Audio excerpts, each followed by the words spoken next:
Good evening. Welcome to the May 8th meeting of the Revere City Council. Could you please rise and salute the flag?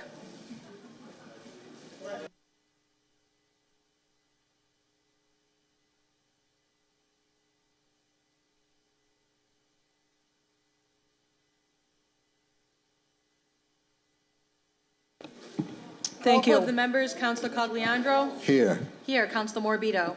Here, Councilor Novoselsky. Here, Councilor Powers. Here, Councilor Rizzo. Here. Here, Councilor Sereno. Here. Here, Councilor Silvestri. Here. Here, Councilor Visconti. Here. Here, Councilor Zambuto. Here. Here, and President Pro Tempore McKenna. Here. Here, a quorum is present. Approval of the journal of the regular meeting of April 24th. So move.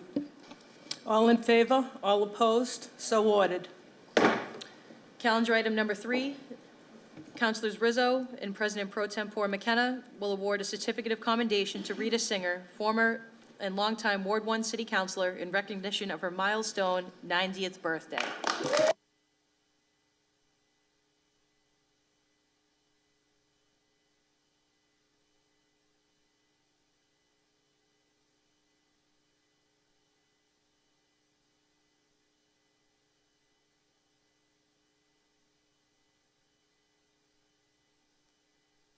Rita, would you like to come up?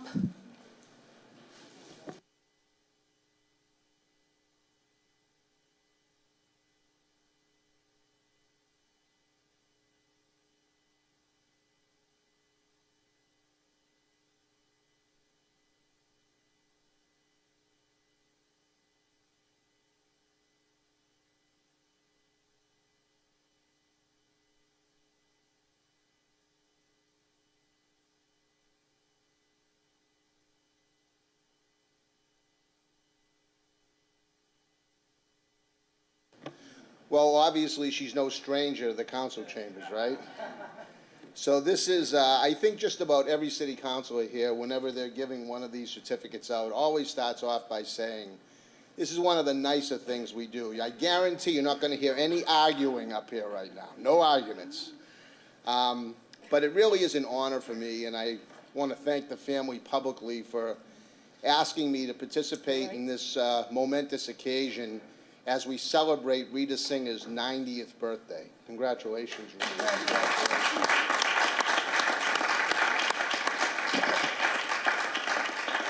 You know, Rita got involved in politics at a time when it really was not in fashion for women to enter politics.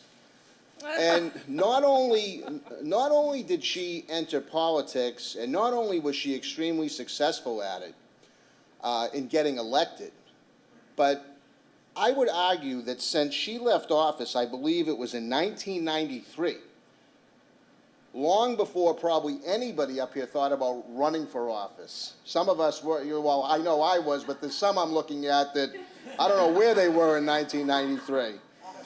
But the impacts that she left on this city with her constituents, even today, is remarkable.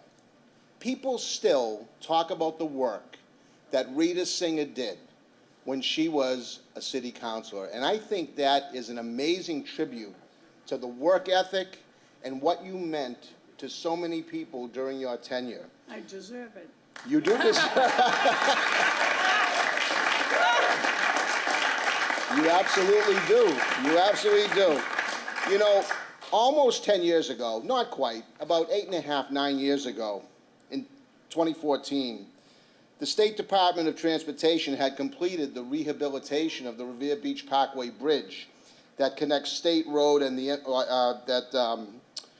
carries motorists over State Road and over the Blue Line.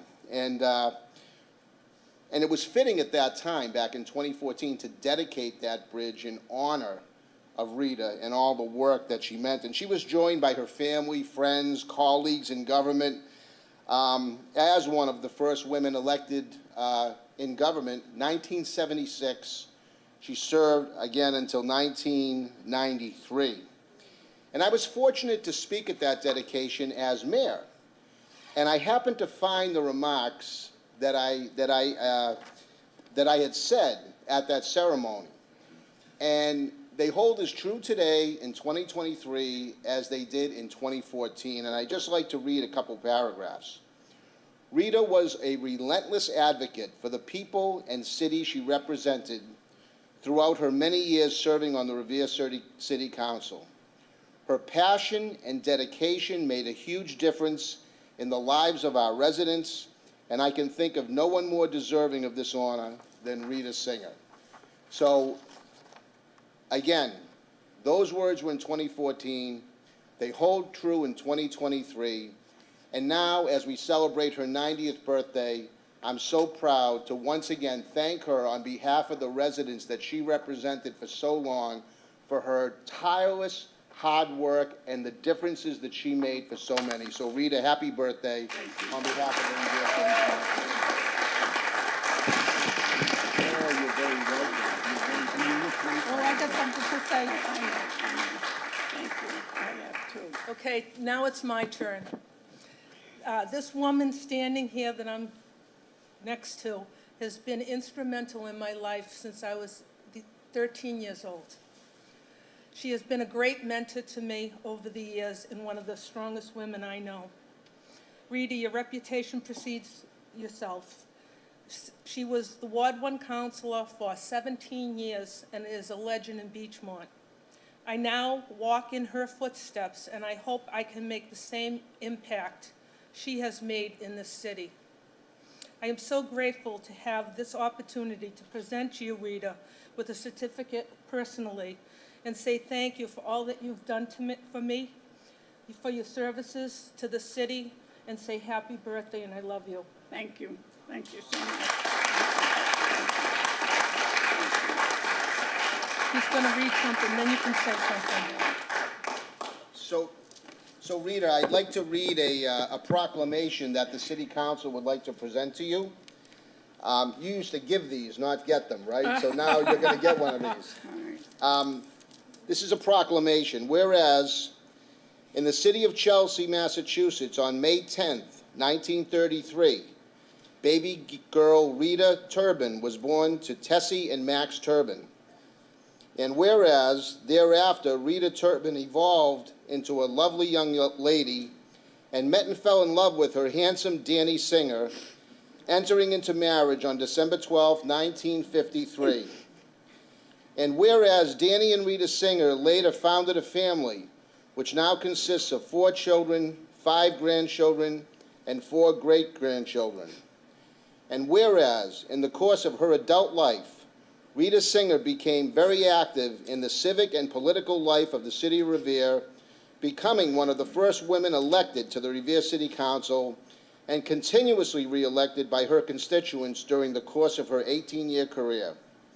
And whereas on May 10th, 2023, Rita Singer will officially become a nonagenarian as she enters her 90th birthday, and whereas the Revere City Council wishes to celebrate and honor Rita Singer on this happy and momentous occasion. Now therefore, the City Council of the City of Revere hereby proclaims Wednesday, May 10th, 2023 as Rita Singer Day.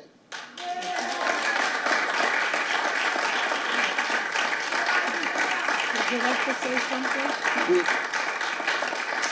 We request that all residents of the City of Revere acknowledge this important event and celebrate this day fittingly. Further, the Revere City Council hereby extends to Rita Singer our very best wishes for her continued good health, long life, and happiness for all the days to come. This proclamation is presented in the City Council of the City of Revere, Massachusetts, on behalf of its citizens, this 8th day of May in the year of our Lord 2023, and of the independence of the United States of America, the 246th. And it's signed by our City Clerk, Ashley Melnick, and our City Council President, Joanne McKenna. So congratulations. Congratulations to you. That's okay. I'm okay. Okay. I'm really. The only thing is, I've never had the opportunity to bang the Go scale. ahead, give it a bang. Really well. Never had it. All right. I never had the opportunity to do that, But I will say that I'm honored, and it's a pleasure and a thrill to say, and I never thought I'd ever live to see it, to come back to the city that I love, that I represent, and I now, well, close to it, and I live now in Chelsea. And also to see, I wish I could see a lot of the people that I represented, but now I don't see them, I see their children. And it's nice when I come home and I see someone and they say to me, I know you, but unfortunately, I don't know them. But they do say one thing, I remember what you did for my mother. I remember during different times of my tenure. And I wish that I knew who they were, but I'm glad that they did come up to see me at the time. Well, I just want to wish all of you the very best. And just keep doing, hopefully, what you're doing. Please, no more building. That's okay. But no more, no more, no more. Please, I like to be able to say I love my beach. I love my beach, the way it was. I don't know if some of you remember when they had the Historical Commission and they had a fire down the beach and the Hippodrome burnt down. Well, the Historical Commission made a big throw, you know, that you hang up, and it was a replica of the beach. And I was one of the fortunate ones to have one. And I still have it. I'd love to show it to some of you people and let you see the difference between then and now. But again, I don't want to take up any more of your time. One favor I just want to ask. Mark Silvestri, get out of there, let me sit in my seat.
Rita?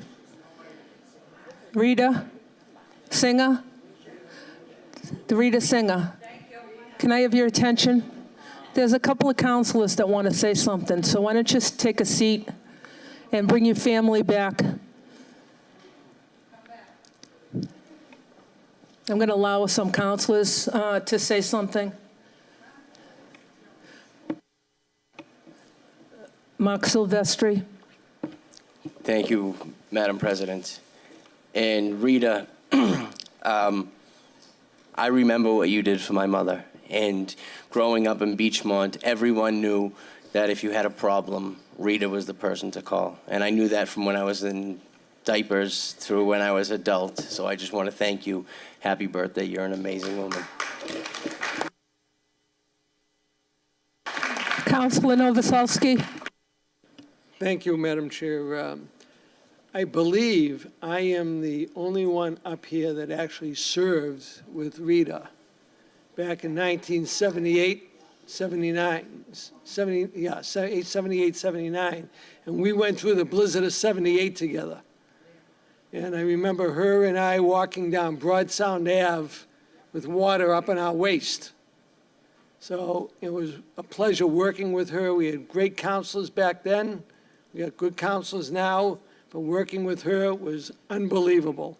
The things she pulled off, nobody will ever pull off again. So I thank you, Rita, and it was a pleasure working with you. Thank you. Any other counselors? Councilor Morabito. Councilor Singer. The first time I met Councilor Singer was at Beachmont Corner. So a bunch of us were hanging out, and I think she was coming out of Toretta's, and she was like, "You boys behave yourself. Don't get yourself into any trouble." Second time I met her was when I was running for city council, when we dedicated a bridge in her name.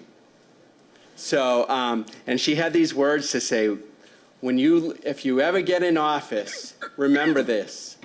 You want to lead with respect, or you'll never gain respect. And those are the words I've never forgotten to this day. So thank you. Councilor Visconti. Thank you, Madam Chair. Just wanted to say happy birthday, and it's so nice to know a Beachmont legend, and that you are. You work so hard for your residents there, and your name speaks for itself. And thank you for your service and all that you've done during your city council tenure. So congratulations, and many more birthdays. Councilor Powers. Thank you, Madam President. Rita, I want to say that we've had several conversations during the past year or so regarding something that's, but I want to say being involved in politics back then, not as a city councilor myself, but as a person who observed different things happening in the city, someone who grew up in Beachmont on Pearl Avenue, I had the opportunity to observe the positive things that you did as a ward councilor. Always there, always returning phone calls. Oh, and that's the most important thing you can do as a city councilor, call people back and try and help them. And you did that, Rita. Thank you. Councilor Zambudo. Thank you, Madam President. Rita, I watched you for many years. You inspired me to want to run for office. I watched what you did, and I watched more than what you did, how much you cared about people. And you were truly an inspiration to me then, as you are now. I wish you all the best and happy birthday. Thank you very much. Anybody else? Okay. We'll end this. You're dismissed.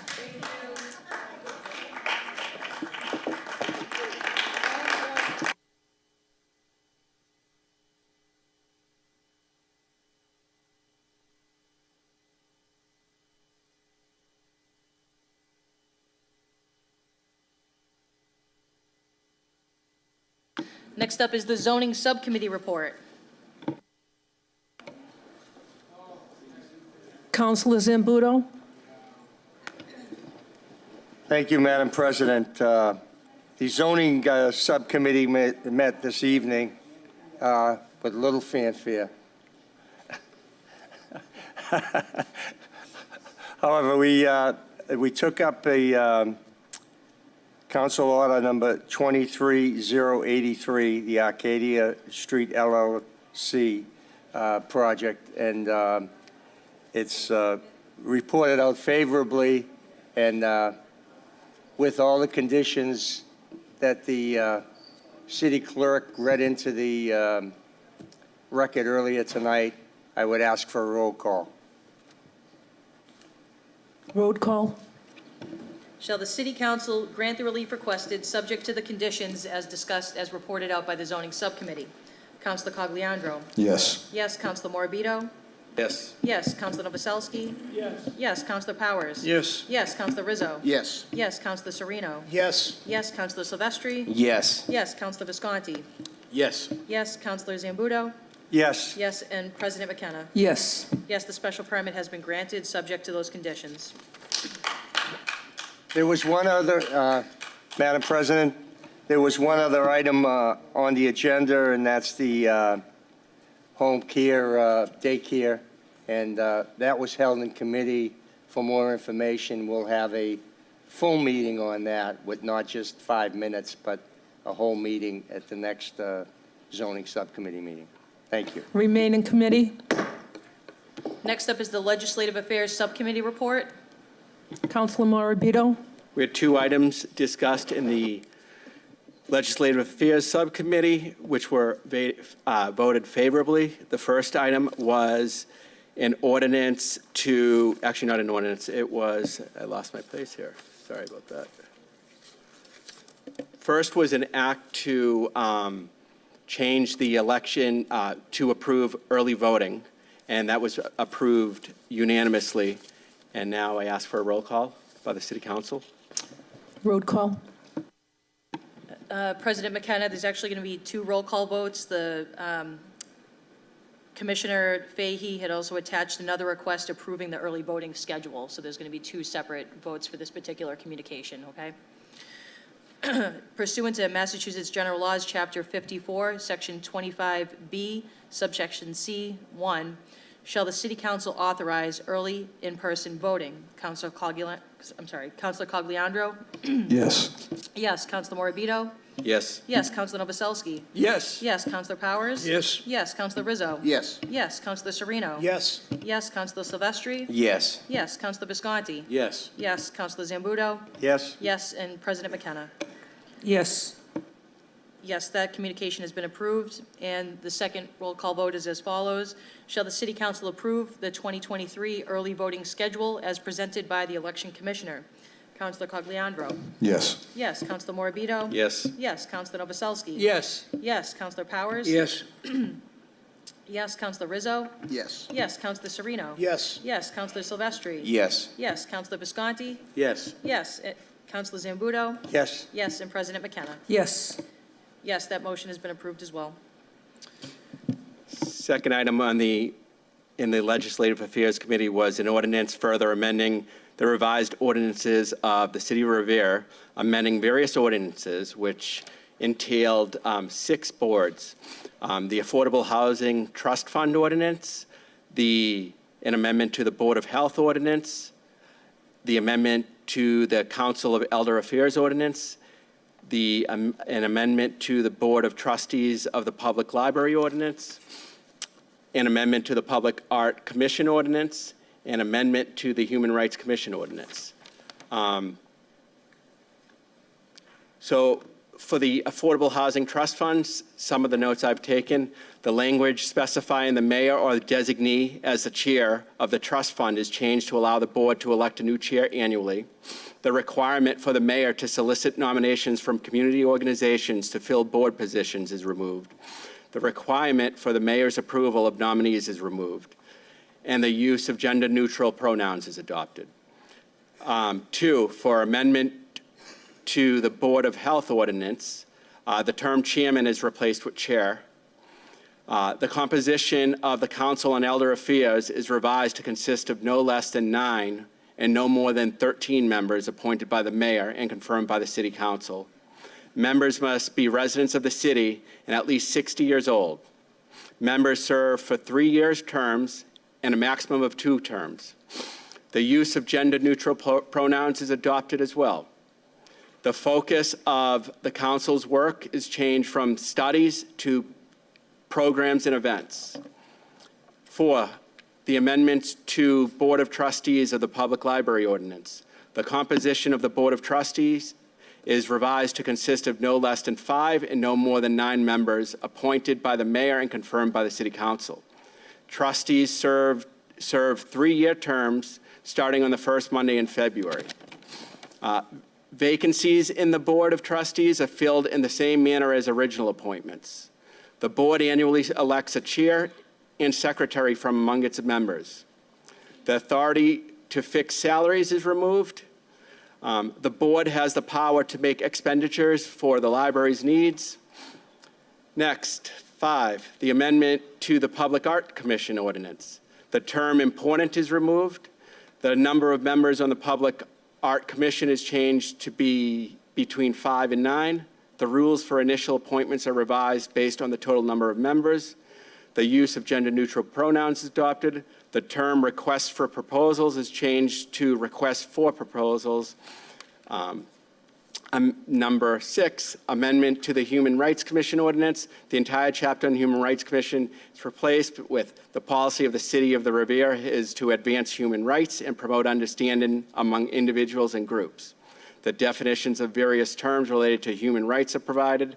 The establishment of the Human Rights Commission is outlined, including the appointment and terms of members, procedures for removal of commissioners, officers, quorum, budget, and adoption of rules and regulations are specified. An executive director is appointed to carry out the policies and decisions of the commission. The functions and duties of the commission are defined, including studying discrimination problems, organizing activities, and work with community-oriented groups, and they are not a mediating group nor a law-abiding group, enforcing group. Did I get everything? I tried to sum it all up. I think so. Did I miss anything, Clara? Okay, if we can vote on that. Order on a second reading. Order on a third and final reading. Road call for engrossment and ordainment. Shall the city council approve an ordinance relative to boards and commissions?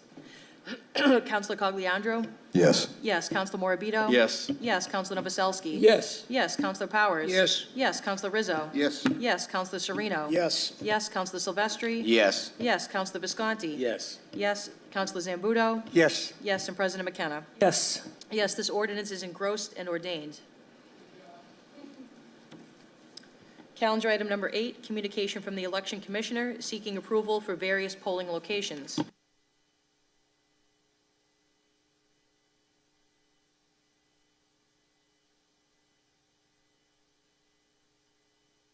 Name and address, please.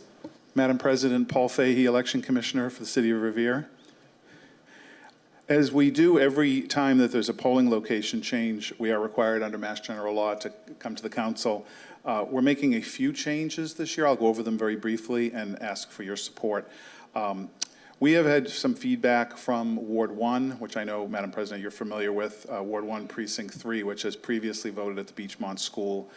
We are recommending that they be moved to the Legion. We've had conversations with the Legion. They are in support of this.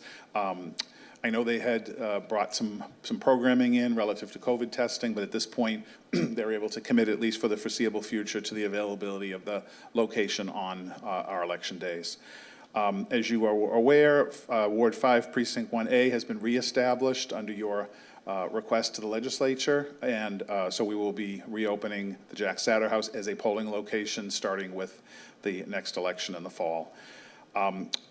In conversations with the school department, particularly the superintendent, we explored, there were some issues that came up at the Turkish Cultural Center last year. They've been a good partner to us, but we did have some issues relative to lighting and some other issues with their facility. As you know, we've moved more toward using school buildings whenever possible. We have a very good collaborative relationship with the school department. And I've looked at the Paul Revere Gymnasium. It will be it's right down the street from where Turkish Cultural is. It's a great standalone location, good light, parking. We think it'll be a good substitute, and there will be no cost to the city, which we do currently pay to the Turkish Cultural Center. The last change is a minor one. As you know, in Ward 6, I know Councilor Serino knows, 2 of the precincts are in the gymnasium. One of them is in the cafeteria. I believe that was a consolidation that took place over a period of time. It's just a bit of an inconvenience and a bit of a confusion for people, and there's plenty of space in the gymnasium. We will sign those locations accordingly, so when we have 2 or 3 precincts in the gym or the cafeteria, as we do at the Hill School, as we now do at the high school, to make sure that people are clear about where they need to go. So those are the only changes that are being proposed, and I would ask for your approval. Just really quickly, for folks who have pulled nomination papers, there is a schedule, and it says on the schedule, relative to polling places, pending city council approval. So once you approve this, we'll be able to officially notify people of these. And we will be sending out communication to all affected voters. We'll be doing a postcard. I've spoken with the mayor's office, the communications director, with our community ambassadors about doing some outreach, phone calls, texts, so forth, to notify people who are affected. I'm happy to answer any questions that the council has and ask for your approval. So I'm going to ask the councilors, Councilor Silvestri. Thank you, Madam President. Paul, first of all, I want to say thank you very much for coming up here. I think the 1-3 move to the Legion is awesome, because they're on this side of McMacken area, and it's a lot closer for them than to get her to the other side of Beachmont. Just to clarify, will 6, all 3 locations be in one area, or are they still going to be separate?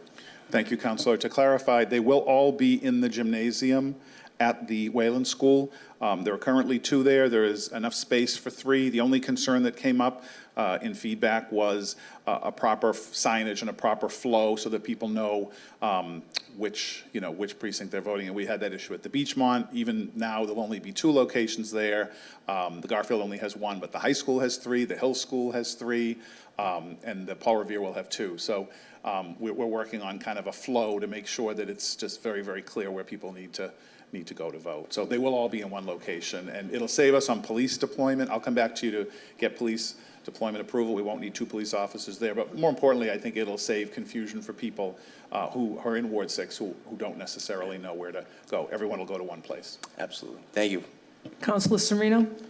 Thank you, Madam President, and through you, thank you, Commissioner Fahey. I know we've been working on this for almost a year and a half since you arrived, and I'm so pleased to see that it is finally coming to fruition. As I had said before, I had a resident who lived on a street that was kind of split between, I think it was 6-1 and 6-3, and he went into the gym first. They sent him down to the cafeteria. The cafeteria in 6-3 bounced him back up to the gym, and he was extremely frustrated, as I would be too. He just wanted to vote and get out, do a civic duty and leave, but it turned into a fiasco. And where there is so much room in the gym, this makes a lot more sense now. So just for the edification of the public, for North Revere residents, you will still be voting at the Wayland School, but in the gym versus downstairs. So I think that will, if you don't know what precinct you're in, you just go to the gym. As long as you live in Ward 6, you'll be able to be directed, and I think that streamlines the process. So thank you for taking my feedback, and it's not often in city government that our feedback as councilors are taken, so I really genuinely appreciate that. So thank you, Director Fahey. Madam President, I thank the counselor and just briefly make a comment. We do training, yearly training. It's a requirement for our poll workers. Our training this year is going to be a little more focused given some of the changes to the laws, changes to locations and so forth.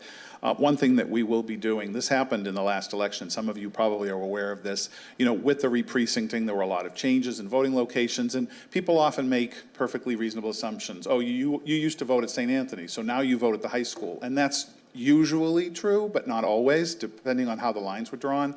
So our new policy is going to be if an individual comes to a polling location and it's the wrong location, which does happen, that clerk, that warden, whoever is taking care of that person will be instructed to call City Hall, call my office, and find out exactly where that person, if you go to the wrong place once, that happens. We're human, people make mistakes, but you should never be sent to the wrong place twice. And that did happen, unfortunately. So that's one of the things I really hope we will not see happen again, is no one should ever leave the polling place where they couldn't vote because of either their mistake or miscommunication. I mean, these things happen, but it should never happen more than once. So thank you. Thank you. Any other councilors? No councilors? Road call? Shall the City Council approve the new polling locations for Ward 1, Precinct 3, Ward 5, Precinct 1A, Ward 5, Precincts 2 and 3, and Ward 6, Precinct 3? Councilor Cogliandro? Yes. Yes. Councilor Morabito? Yes. Yes. Councilor Novoselsky? Yes. Yes. Councilor Powers? Yes. Yes. Councilor Rizzo? Yes. Yes. Councilor Sereno? Yes. Yes. Councilor Silvestri? Yes. Yes. Councilor Visconti? Yes. Yes. Councilor Zambudo? Yes. Yes. And President McKenna? Yes. Yes, Thank the you. communication has been approved. Thank you, Madam President. Thank you, councilors. Thank you very much. On to motions, calendar item number 9. Motion presented by Councilor Cogliandro that the acting mayor direct the chief of police to increase patrols on True Street and Eastern Ave. The speeding issues have increased significantly on both sides of the street in the last few months. Councilor Cogliandro. Speaks for itself.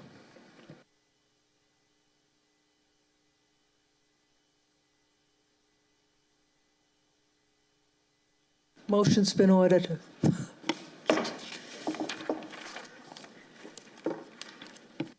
Calendar item number 10, motion presented by Councilor Cogliandro that the acting mayor direct the DPW to install speed radars, speed bumps, speed tables, or any mechanism that can stop speeding on True Street and Eastern Avenue.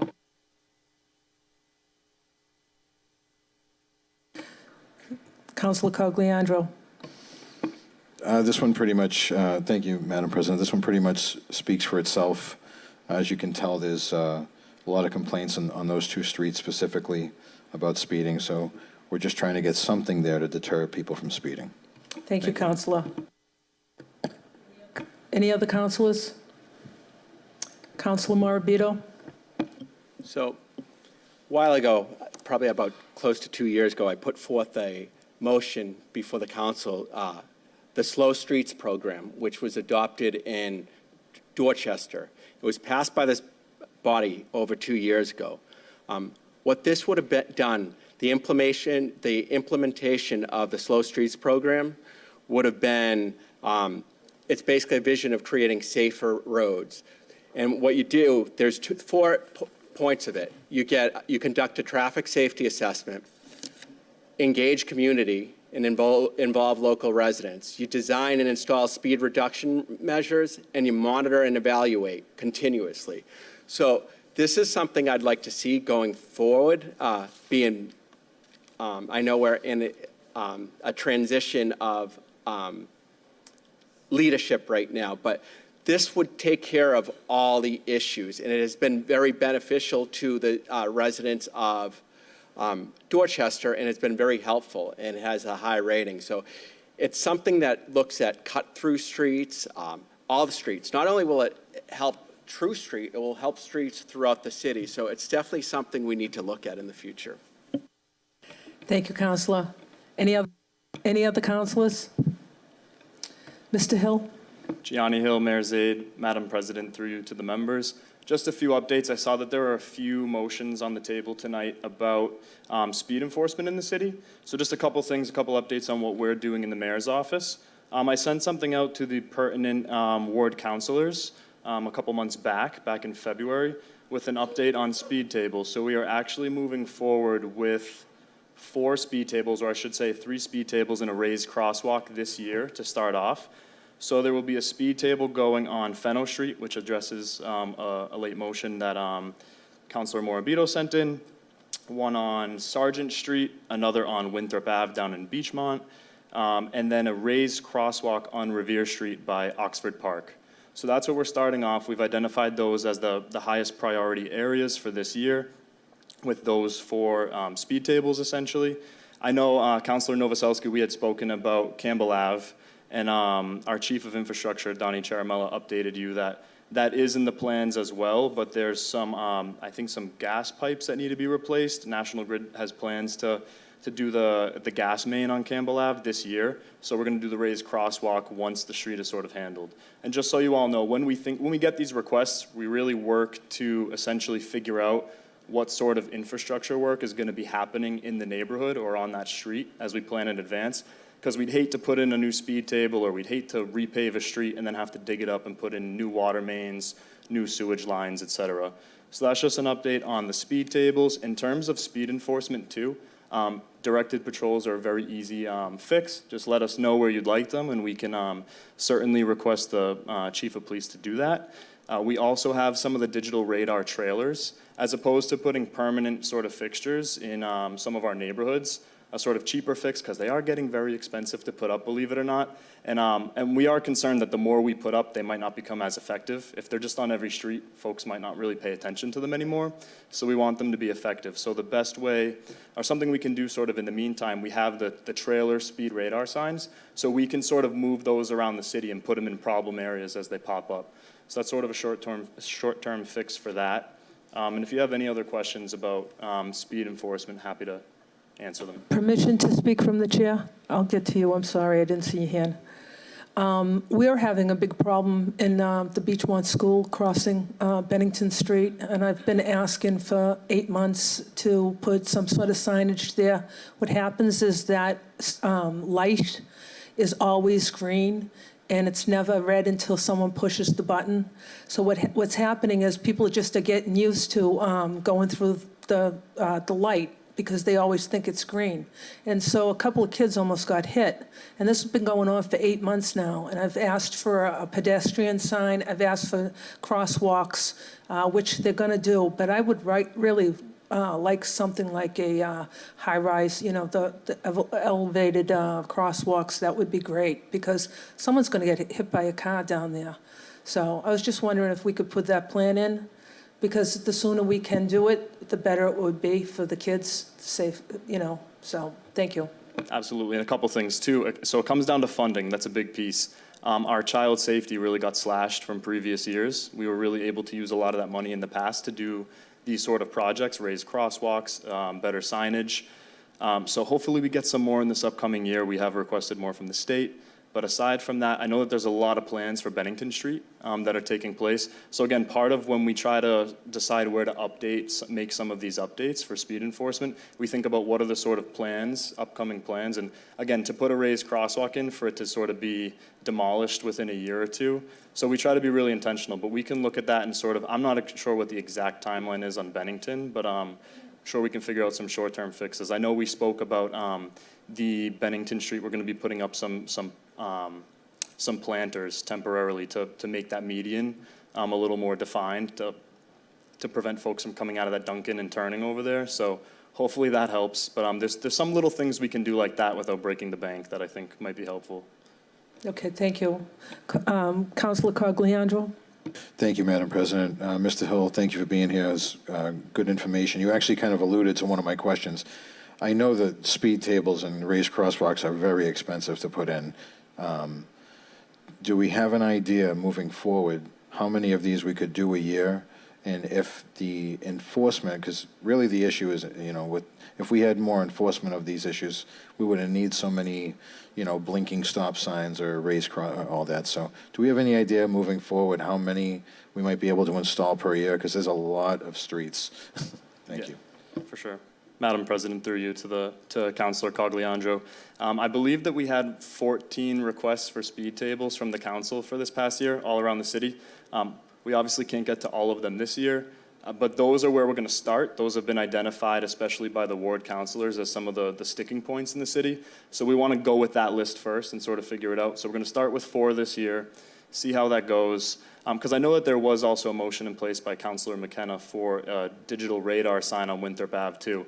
And this is sort of where we have to take a step back and assess what's going to work best. Because if we put the radar sign and we put the speed table, we're not going to really know what's the most effective mitigation tactic. So part of that is sort of doing one thing at a time, seeing what works. Is it really helping in neighborhoods? If we have 20 of them throughout the city, again, does it become so much that people don't actually really, it's not slowing people down? So, but I think the speed tables have been, or the one that we have on Cushman has been particularly effective so far. So the goal is to try to do a few every year, going in order of priority, as we do with streets and sidewalks. Just a point of information, that was for Crescent Ave, not Winthrop Ave. Okay, sounds good, thank you. Any other councilors? Councilor Morabito?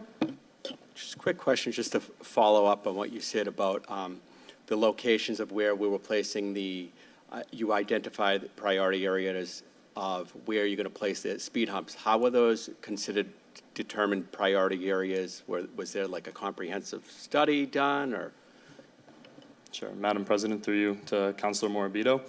So some of it was from that original request for the 14 speed tables around the city. We looked at that first. We trust the insights of our ward councilors to let us know sort of what are the problem areas in their respective neighborhoods. So we took that and then figured out what projects we're also working on. So for your information, in terms of the Fenno Street speed table request, we are currently repaving that right now. So it made sense to also do the speed table as we're repaving. So it's not necessarily purely out of priority. It's also sort of what we have the money to do and sort of what projects are already in the pipeline. So it's a little bit of both, if that makes sense. It does.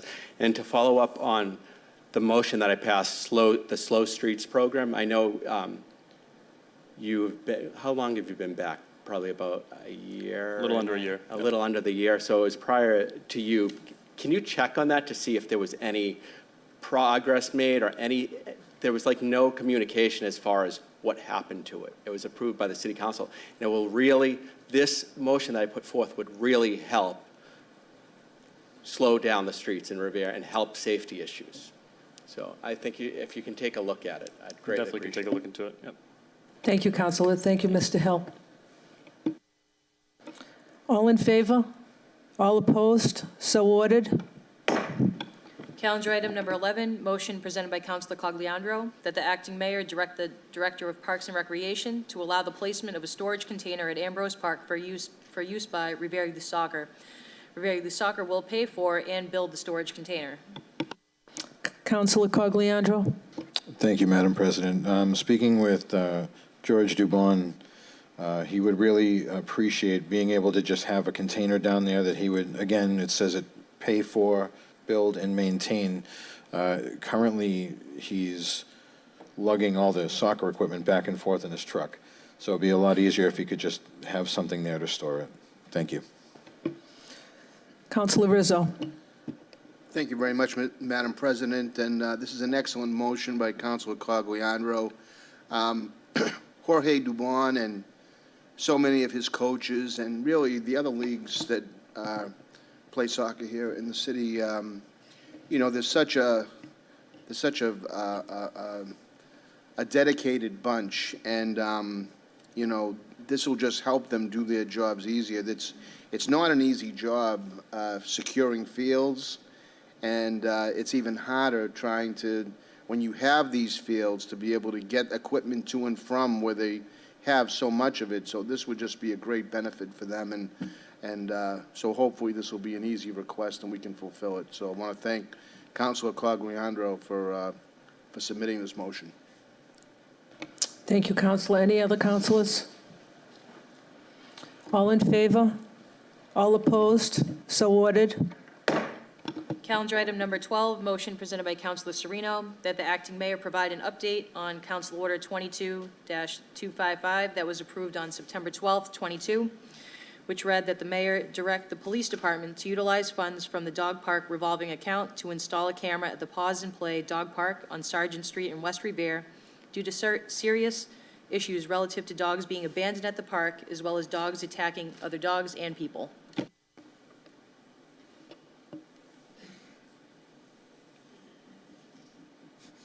Sorry.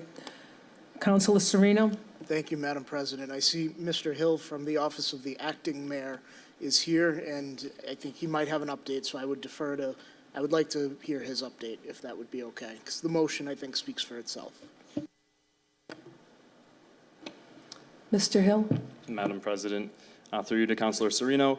Yeah, so I actually just received the estimate for the camera today. It just landed on my desk, so great timing, actually.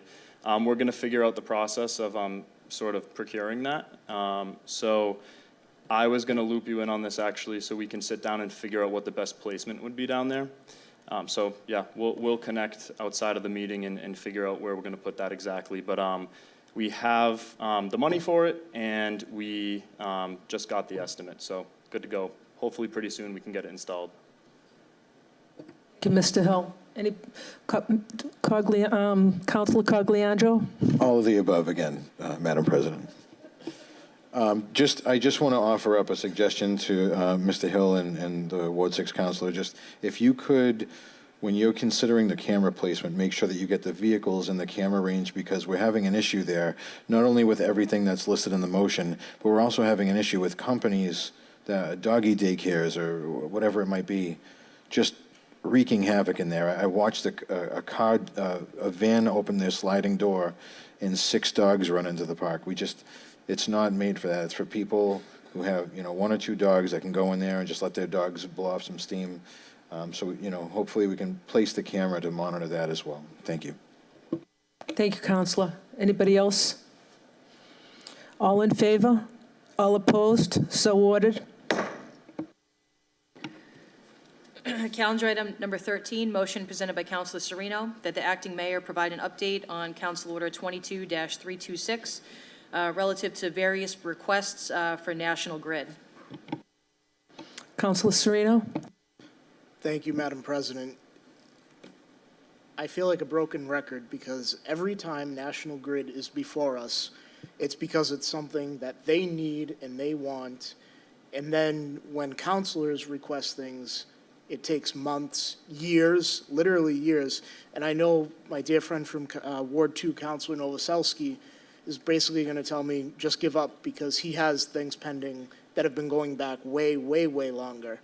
However, as my time starts to conclude at the end of this year, I really am going through my list of pending items that I really want to see done and accomplished before I leave office. And these are just simple requests. These are requests to increase the wattage on the street lamps on Salem Street at the curve there as you're coming, if you're coming from Saugus into Revere before you hit Overlook Ridge and right in front of Overlook Ridge, and also a street light on a pole that is to be replaced, because years ago there was a car accident, the utility company replaced the pole but never replaced the street lamp. So it would be nice to get an update on these, where if we look at the motion that I made, some of these go back to December of 2020. So National Grid, like I said, only comes up when it's on their terms and they need something, and I would like to see somebody from National Grid up here.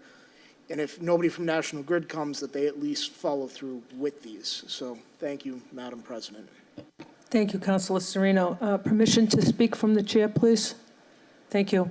As we know, Dan Cameron left and Tammy Soberino took her place. And if you call her, she might not answer, but she does get back to you.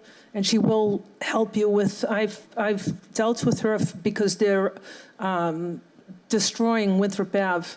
And so I call her all the time, and she answers. She doesn't answer her phone right away, but she does get back to you. And I have had some problems with streetlights and wires down, and she did fix them. So I can give you her number after the meeting, and you can call her and see if she'll come up and address the problems, because she said she wants to be more reliable for the city. So we'll see.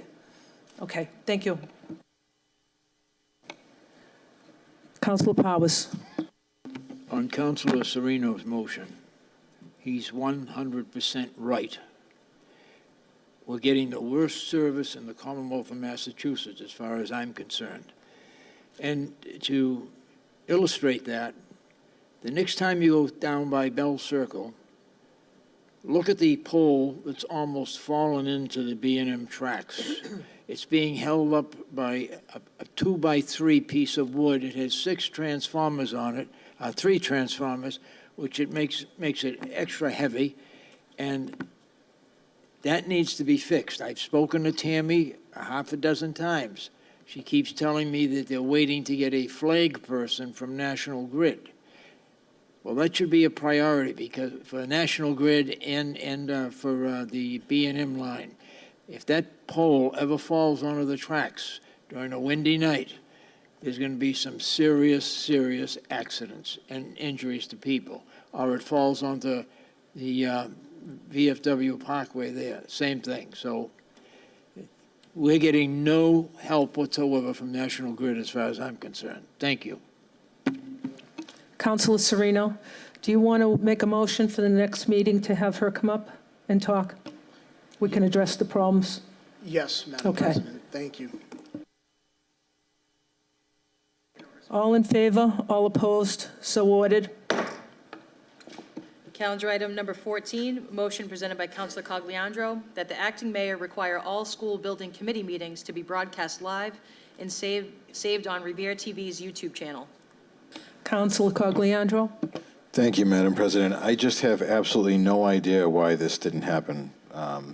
I've spoken to Revere TV, where they say that broadcasting it live on their YouTube channel may be challenging for them. They have told me that they're going to be uploading the videos from all those meetings onto Revere TV's YouTube channel, which I don't know about all of you, but I rely heavily on Revere TV's YouTube channel because I can't get to every single meeting. So, but they've assured me that they'd be able to do that, no problem. So, yeah, I think the motion is settled at this point. Thank you. All in favor? All opposed? So order. Calendar item number 15, motion presented by Councilor Visconti that the acting mayor request the CFO to present the city council with a detailed reporting of the $30 million of ARPA funds received by the city of Revere. The report shall include the total amount of ARPA money spent, initiatives or programs that ARPA monies have been allocated to, and the remaining balance of ARPA monies. Councilor Visconti. Thank you, Madam Chair. It's not often that the city is awarded $30 million. So this is just to get some kind of reporting on where we stand financially with the money and what's being spent. I know that the money has been put into buckets, in different buckets for different initiatives, but we don't know anything more than that in detail. So we don't know how much has been spent, how much is left over, and where the money's going. So this is, I know, speaking to CFO Rich Visquet, we would like to put this in Ways and Means and have further discussion when he is available. But I spoke with him today, and we can continue that conversation in Ways and Means. Okay. Thank you. Thank you. Councilor Zambudo. Thank you, Madam President. I think this is a great motion. I know that when we first talked about ARPA funds, we had a lot of input. I'm not sure how much of that input was actually transpired into the wishes that we presented. It sounded promising, but so it would be good to see where this money actually went, what's left, and so I'm looking forward to it. Thank you. Great motion. Thank you, Councilor. Any other councilors? Okay, this is going into the Ways and Means Committee. Calendar item number 16, motion presented by Council President McKenna that the acting mayor request the DCR to investigate the feasibility of establishing a year-round beach dog park at the beginning of Revere Beach. This part of the beach is desolate and is never used by people even during the summer months. Cities and towns all across Massachusetts and other states offer these services at beaches for dog owners. Thank you. Permission to speak? Thank you. So I have been living in Revere all my life and going to Revere Beach. And this part of Revere Beach, I don't know if you know where it is, but it's right where the Rotary is. And there's a patch of grass there, and all the people can't go on the beach, so they put their dogs there. And it's dangerous because it is a highway. That part of the beach is away from houses. It's got rocks. It's mud, there's no sand. It would be a perfect place to put a little dog beach park for the dogs. And the other thing is that if you walk down Revere Beach, you'll see a number of people with dogs. People that are living there in the apartments have dogs. It seems like everybody has a dog, and there's really no place to put them because you can't put them on the beach because March 31st to, I think it's September, they're not allowed. The other thing is if you're walking on cement and it's 90 degrees, the dogs do burn their paws. So having water and having sand, it would be wonderful to have. Gloucester does it. I was in California. We went to a beach park. It was wonderful. People were very reliable in cleaning up their messes. So, and we would have a certain time, maybe from 10 to 6, so it wouldn't bother anybody around that vicinity. So, thank you. Councilor Silvestri? Yes, Madam President. I just want to support you in this motion here. It's a great location. I think it's a great idea, and I think at that point we can even maybe double enforcement fines if someone's brought their dog on the beach and don't pick up after their dog or something like that. With that in place, it should eliminate that issue. But it's a great motion. It's a win-win. Councilor Morabito? Thank you, Madam President. I think it's very important to provide a safe, secure place for dogs to play, explore. That's why I'm in support of this motion. I think it's going to take, because a lot of the times you see a lot of people on the beach walking their dog, and I think having a designated area right at that corner would be perfect and help alleviate some of the traffic and dog walking. Thank you, Councilor. Councilor Sereno? Thank you, Madam President. I fully support this motion. As a dog person, I would be excited to see this come to fruition. I just wanted to bring up one point. I remember when I was working in Rep. Vincent's office with the Beaches Commission, one of the issues that other beaches had found in terms of water quality was issues with dog feces that ended up in the water. And let's be honest, let's be real, people are pigs, and they don't pick up after their dogs at the dog park on Sargent Street most of the time. So the dog park on Sargent Street, at least the dog crap isn't going to be, brought into water. However, on the beach, that would be kind of an environmental concern. I don't know how DCR would address that or how that would play out, but that's just one point. But I am fully supportive, and I hope DCR can make it work. Good point, Councilor. Thank you. Councilor Visconti? Thank you, Madam President. I am completely 100% in support of this. This is a great motion, and I hope DCR plans on cooperating with that and making this happen as well. As a dog owner and one that walks the beach quite a bit with my dog, I think in seeing all the dogs that are out there on the beach in the morning, it would be a great plus for that area and would be utilized quite a bit from the people that live in the city. So I think it's a great motion and commend the motion. Thank you. Thank you, Councilor. Councilor Zambuto? Thank you, Madam President. As the official dog aficionado of the City Council, I thought I'd just tell you I support your motion wholeheartedly. Thank you, Councilor. Any other councilors? All in favor? All opposed? So order.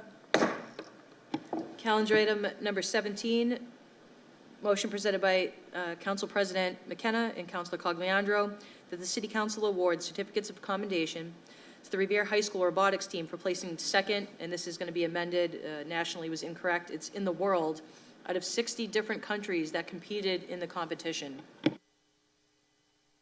I'm going to hand this over to my colleague, Councilor Cogliadro. I don't know why I'm having such a hard time with your name. Listen, I'm enjoying it, Madam President. It's okay. I just, this is amazing. You know, as somebody who's traveled internationally to events and competed against other countries, it's to take second place overall in the entire world is just, I'm just so proud. I'm just so proud of these people. So they deserve this tenfold. Thank you. Anybody else? Any councilors? All in favor? All opposed? So ordered. Calendar item number 18, motion presented by Councilor Cogliandro that the acting mayor direct the DPW to conduct the following work at Ambrose Park. 1, install appropriate and sufficient signage indicating the field is usable by permit only. And 2, monitor the field more frequently for trash, add trash barrels, fill holes, and add grass where needed. Councilor Cogliandro. Thank you, Madam President. So I guess you can see that we're really trying to build up Revere Youth Soccer here, give them an adequate field, try to cut down on, you know, just people showing up and playing on the field so the field stays nice for the games, for the children. Add some more trash barrels. You know, a lot of times they'll show up and there's a lot of debris on the field. These are very, you know, simple fixes, and I hope we can maintain it a little bit more so we can build up that program. Thank you. Thank you, Councilor. Any other councilors? Okay, all in favor? All opposed? So ordered. Calendar item number 19, motion presented by Councilor Silvestri that the acting mayor and chief of public health be requested to include a line item for school-based behavioral and mental health clinicians and services in the FY24 Public Health Division's budget. Councilor Silvestri. Thank you, Madam President. I came across a motion. I had a parent reach out to me. The past 25 years, the school department, in some sort of way, either Leahy Clinic, MGH, Home for Little Wanderers, has given outside resources to students. Since 2020, it's been with the Home for Little Wanderers. They had their own grant and their own funding. They've built relationships with students. The program's really taken off and doing well. But the grant funding is up, and I think that we as a council, and I spoke with Dr. Kelly and Dr. Gallucci, and the school board was in favor of picking up the cost. I spoke with Home for Little Wanderers. It would be from August to May, it was $45,000 it would roughly cost. And I think that if this body has the line item put into the budget, that $50,000 in the school department maybe can go to another SRO or something. But I think it's a motion that I'd like to put forward, and hopefully this council will support. Thank you. Any other councilors? All in favor? All opposed? So ordered. There are 2 late motions. Late motion presented by Councilor Morabito that the acting mayor request the traffic commission to approve the installation of a speed table on Fenno Street near the intersection of Spring Street. Councilor Morabito. Thank you. The reason I put this in as a late motion is because they're currently paving Fenno Street, and a resident brought it to my attention that it would only make sense and it would be logical to install a speed hump while the street was being repaired and torn up right now. So, but since Mr. Hill said that they were going to put a speed hump in there, I could withdraw it, but I want to keep it in there and keep it so we can support it as a council. Any other councilors? All in favor? All opposed? So ordered. Late motion presented by Councilor Rizzo that the acting mayor instruct the superintendent of Public Works Water Department to appear before the City Council to discuss the status and operational integrity of our community's fire hydrant system. Councilor Rizzo. Thank you very much, Madam President. This has been a problem that I've been hearing about really over the last few years, and just the other day, the fire department had to respond to a fire, I believe, down near Woodland Road, and Thankfully, it was a brush fire, but the reason for the motion is that when the fire department got down there, two of the hydrants, there were two dead hydrants. I believe one was on Flint and one was on Woodland. And, you know, if there's two dead hydrants just in this one area, where are there other dead hydrants throughout the 6 wards of the city? You know, it's not, the time to find out, in my opinion, isn't when there's a fire. We need to figure out the status of all hydrants, what the maintenance programs are in maintaining these hydrants. I would like a list of all of the known dead hydrants that they know about and a timeline on when they're going to get fixed, and also know about what type of a maintenance schedule that they keep, so that we don't have, there's no reason why we should have dead hydrants. This city council just gave $6 million, I believe it was, for the fresh water system. And we're given $6 million to invest in our freshwater infrastructure, yet we have dead hydrants that, I mean, there's not much more of a public safety issue than we can think about, than if somebody, you know, somebody is experiencing a fire, a home fire, or a fire in a business, and this fire department is reliant upon being able to hook up their hoses and take care of the fire. And if they hook up a hose, open up the hydrant, and nothing comes out, how much time is wasted on their part? So this is a real serious issue. I think the city council needs to get involved in it, and hopefully this can happen sooner than later. Thank you, Madam President. Thank you, Councilor. Any other councilors? Councilor Moravito? Thank you, Madam President. You know, when I used to volunteer on the beautification committee, we used to have a program where we would we would have the hydrants painted. And I know sometimes we would hold off on it because they would be flushed. They were, some of the hydrants were scheduled to be flushed. So I know they do that on a yearly basis, but the question is it routine? Do they rotate from location to location, or all that? I think these are important questions to ask, like, are they flushed? How many are flushed on a yearly basis? Are they getting the ones on dead-end streets, in the Riverside area? Hydrants that aren't visible. So are they mapping the hydrants so they know which ones can be flushed? I think that it's very, very important, and this is a very, very important motion that should be addressed. Thank you, Councilor. Permission to speak from the chair, please. So I know that I had this issue with 2 fires that happened in Ward 1. One was on Pleasant Street and one was on Endicott Ave. And I know there was one hydrant that wasn't working. I know that Donnie Chimella and his crew and the water department did have about maybe 8 or 9 months ago, did go around the city and flush all the hydrants out. When I spoke about why a hydrant didn't work, I know he fixed maybe 15, and I might be wrong about this number, but he did fix 15 of non-working hydrants in the city. I think it has to do with something with water pressure, but I'm not really sure, so I really can't tell you that. But I think that's what happened when some of the hydrants didn't work. It was water pressure. So I'm not sure. I know he'll come up when he's I know he's ill right now, and I know when he feels a little bit better, he will come up and speak about this. Thank you. Joanne? Councilor Powers, please. Yes. With regard to the hydrants, the one on Woodland Road, I have received no notice from any residents down there that fire hydrant is not in service. The ones I do receive are from the automobile accidents, where they notify the Revere Police Department, notifies the fire department, and then they go from there to the DPW. Those are the ones that I'm aware of, and those are the ones that definitely should be fixed. They should all be fixed, there's no question about it, but if there's an automobile accident and the police department just return it over to the fire department, that should be done immediately.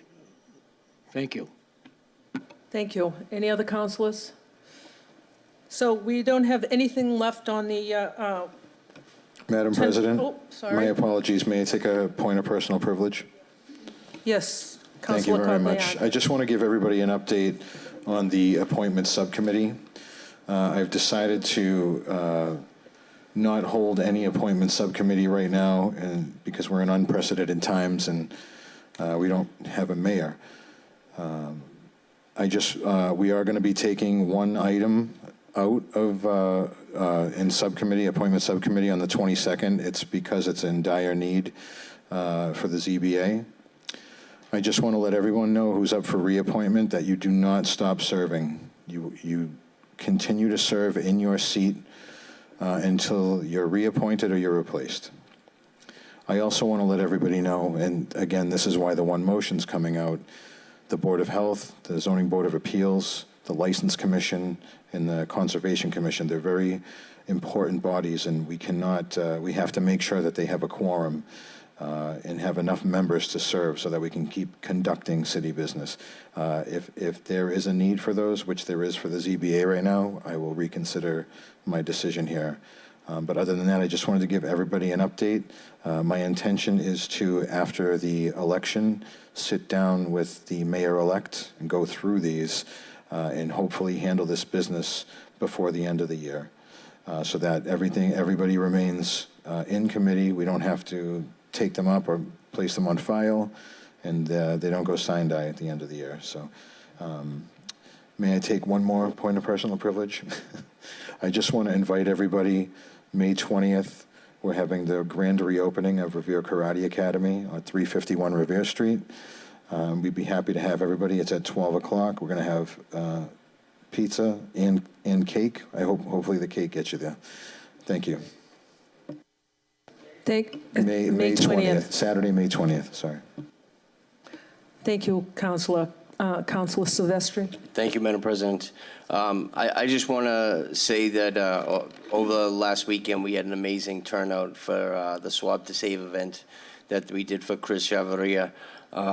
His mother, Johanna Flores, and her team put an amazing Be the Match, sent 300 swabs, and we were able to get 300 people swabbed, and it was 98% Latinx community. So it was a big event and an amazing turnout. Thank you. Councilor Rizzo. Thank you, Councilor. Councilor Rizzo, can you read that, please? Sure, Madam President. This is just an announcement. On May 23rd from 5 to 7 p.m., Suffolk Downs is having a union job opportunities informational session. It's going to be at the Paddock at Suffolk Downs from 5 to 7 to learn about the redevelopment, the application process, and all the upcoming available opportunities for the residents of Revere and East Boston. The information session will include representatives from unions and current subcontractors on the site at Suffolk Downs. Obviously, this event is free. Pre-registration is highly recommended, but walk-ins are welcomed and encouraged. So, again, that's May 23rd from 5 to 7 p.m. at Suffolk Downs in the Paddock. And kind of interesting because I was just having a conversation with somebody earlier about a motion that I had submitted a few weeks back asking about the number of Revere residents that were on that job. And unfortunately, I still haven't received any response yet. So, you know, we used to have a Revere resident monitoring committee that would meet regularly and go through the who was actually working on major developments like that. So hopefully that's something that we can take back up again. And hopefully on May 23rd from 5 to 7, we have a lot of Revere residents who may be interested in this show up down at Suffolk Downs again, May 23rd from 5 to 7 p.m. Thank you, Councilor. Councilor Novoselsky. Thank you, Madam Chair. Regarding that Suffolk Downs issue, if people go online to revere.org on the Revere website, there's a RSVP that they can do it online and sign up for it, you know, so other than walk-ins, and they prefer to go online with it. So if someone can go and RSVP online, that would be great. Second of all, I want to have, with due respect to Councilor Cogliandro on the Appointments Committee, I think, there are a lot of people we have been waiting to get on. Now, I don't know what the time frame is for the motions or the requests to go in, but, we have a 90-day time frame, and then we only have a 30-day time frame. So I don't know when that election brings the date of where that sits. So if that additional 30 days dies, that means the whole thing is dead, and it will die, it may die just before the election time, because it's already been waiting a month or two. And I just think we have some good people in there, very professional people, and I don't know how long they will wait to get onto the committee, especially the Board of Health, where they are professional health people that could get on and help things go on. I don't think that putting people on from Mayor Arrigo is going to hurt any of the commissions or boards. So I think we should act on it way before even the election. So thank you. Councilor Cogliandro. Thank you. It is not sound practice to appoint people when we don't have a mayor. I completely disagree. It's not in question the abilities or the knowledge of these people that are being appointed. One of my best friends is up for reappointment. I have every reason that I could just do this because of that, but that's not the reason. And they do not go sine die. If anyone would like to, pull these out after 90 days, it will go to a meeting, which then it will be placed on file. So I'm trying to not have that happen, and I'm trying to keep them on the table for the time being so that we can handle the business at the end of the year. I also want to say that there are people that are going to be appointed, but there are people on the Board of Health that are also incredibly qualified to be there, and they will serve the city as they have until a new mayor is elected. And I've spoken to these people that were supposedly exiting or being replaced. They're highly qualified. They don't want to leave. They're going to stay. And this is not the right move. This is the best practice for the city. And that's where I'm at. If there's rules that say we have to have a meeting, we'll handle it. Rule 23 states that it will be on the agenda as placed on file. So I'm trying to avoid placing those mayoral appointments on file so that we can still have those people and handle them, again, with the discretion of the mayor-elect at the end of the year. Thank you. Madam President, just quickly, that's where we agree to disagree. Thank you, sir.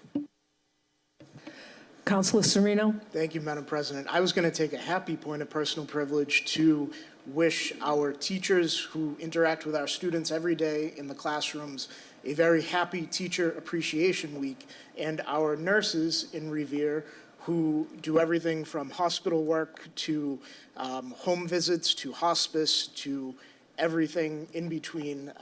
We appreciate you and thank you for your compassionate care to our residents and people beyond.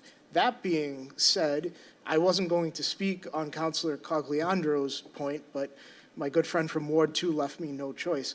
I personally, and this is just my opinion as well, I don't think that it is right, it would be good practice to appoint people to boards and commissions, replacing people by appointment of a mayor who left office. Let's be real and call it what it is. He knew he was leaving. He made a bunch of appointments on the way out the door, which was he could do that. He was within his right to do that. We are within our rights as a city council. If we were to take them up, I'd vote them all down, unless, like Councilor Cogliandro said, they have to be, for special boards and commissions that, we vitally need for city business to do. But let's call it what it is. On the License Commission, there was an appointee there to replace a member of the License Commission who's been there for years and years, who does a tremendous job in what she does. And the former mayor appointed somebody, a political appointment, because he doesn't like the politics, or he didn't like the politics of the husband of the woman who serves on the License Commission. So, again, these can stay in committee, we can take them up. I agree with Councilor Cogliandro's rationale, and if they were to come up, I'd just vote no. So thank you, Madam President. Thank you, Councilor. Councilor Morabito. I was going to take a point of personal privilege to thank our teachers and nurses, but Councilor Serino beat me to it. Each profession highly respected in their own right. And we have a lot of teachers and nurses who work for our city. It's very important to thank them for the countless lives they save, the countless students that they educate and make an impact on. So thank you. Thank you, Councilor. Councilor Rizzo. Thank you very much. And I wholeheartedly support Councilor Cogliandro's motion. These appointments were made, again, with the understanding that the former mayor would not be here to see it through. It really makes no sense. Just on its face, it makes no sense. But when you think back about a year and a half ago, when Councilor Fiore was a member of this city council, one of his motions, unfortunately, before he got sick, was to kind of bring the council up to date, bring the members of all these boards and commissions up to date of where they were, because we had outdated appointments. Some of them were outdated in the years that hadn't been reappointed. So I think just waiting a few months is not going to be a big stretch. There was no outrage at that time when members of these boards and commissions weren't reappointed, and now I don't think there should be a real rush to get these appointments through in the middle of a, major election. So that's just my opinion, Madam President. Thank you. Thank you, Councilor. Councilor Zambudo. Thank you, Madam President. I wasn't going to say anything about this because I wholeheartedly support my colleague, Councilor Cogliandro. And you almost got me messing up his name now. Since everybody's speaking on it, I think he's 100% right. I support him 1,000%. And I agree with my colleague from Ward 6 in his comments that, these appointments were made by a mayor that left. And as far as I'm concerned, they're not valid in any way. And that's where I stand. Thank you. Thank you, Councilor. Councilor Visconti. I'm just going to concur and say I agree with Councilor Cogliandro as well. But at the end of the day, if these appointments were needed and wanted, they could have been done prior to him leaving, okay? And if they were so important. So at the end of the day, they should have, if they were thought of prior to him leaving and appointed, that wasn't the case. And to appoint them now, I don't agree with that. So I support Councilor Cogliandro's decision on what he plans to do. Thank you. Thank you, Councilor. Councilor Morabito. Through you, Madam Chair, Madam President, to the city clerk, how many appointments were new appointments and how many are reappointments? One communication had several reappointments, and then I believe there was a couple of new appointments to the Board of Health and to the, I would have to go back into the city council records Okay. to get an I may accurate number. be able to just shed some more light. There was quite a few reappointments. I want to say there was roughly 20, and I believe we had 2 to the Board of Health, 1 to the License Commission. These are new, I'm sorry, 2 new appointments to the Board of Health, the License Commission, and I believe there was 1 for the Conservation Commission as well. Thank you, Councilor. So I just want to say I do support the chairman's decision because he is the chairman and we voted him in that role. He was assigned, we voted for the council president who assigned him that role. So I have full faith in him and his decision. But the reason I did ask that is because we got to keep in mind for those who are watching on television, majority of them are reappointments. So we don't want to look like we're contradicting ourselves because we did appoint them at one point as a city council, so they were reappointments. So just something to clarify, but I will put my full faith in the chairman. Thank you, Counselor. Madam Counselor President? Sereno? Oh, I'm so sorry. No, I just want to reiterate, and thank you, Councilor Morbido, for your support. I just want to reiterate that even if your term is over and you need to be reappointed, you've been put up for reappointment, you do not lose that seat. You don't lose it. There has been people that are told that. That is not the case. I just want to make sure the public, the council, everybody knows that if you are on a board, commission, or council, you can stay. Thank you. Thank you, Counselor. Counselor Sereno? Thank you, Madam President. Just one more point, and thank you for the leeway, because Counselor Morbido brought up something I thought of, that when you're reading the list of appointments, as they came through our packets over the last several months, or a couple months before Mayor Arrigo left, some of these terms that he is appointing or reappointing people to are upwards of 4 to 6 years for some of them. So that's saying he knew he wasn't going to be here, and he was recommending to appoint folks to positions for the next 4 to 6 years in some cases, which would mean the next mayor, the next elected mayor, would not have the opportunity to appoint people. And I just think that's kind of slimy and wrong. And I know, we're not Washington, D.C. This isn't like, in the case of the Supreme Court during a presidential election year. The mayor left and quit in the middle of his, with a year remaining, of 9 months remaining in his term. So now we're left with an acting mayor, and I don't think as Councilor Zambudo said, any appointee that he put before us is essentially ought to be null and void until a duly elected mayor is elected in November. So thank you. Good point, Counselor. Anybody else? Okay. Madam Chair, just one point of, Councilor was. Councilor Novoselsky. It has nothing to do with what we've been talking about. There's a new point of information, and just let everybody know, this month is Jewish Heritage Month. It's representing the 75th anniversary of the State of Israel. And we will be doing a resolution for the Council General of Israel and presenting it, within the next week or so. Thank you. Thank you, Counselor. Thank you all for your public participation, and have a great weekend. The next meeting for the Revere City Council will be held on Monday, May 22nd at 6 o'clock. This meeting is adjourned.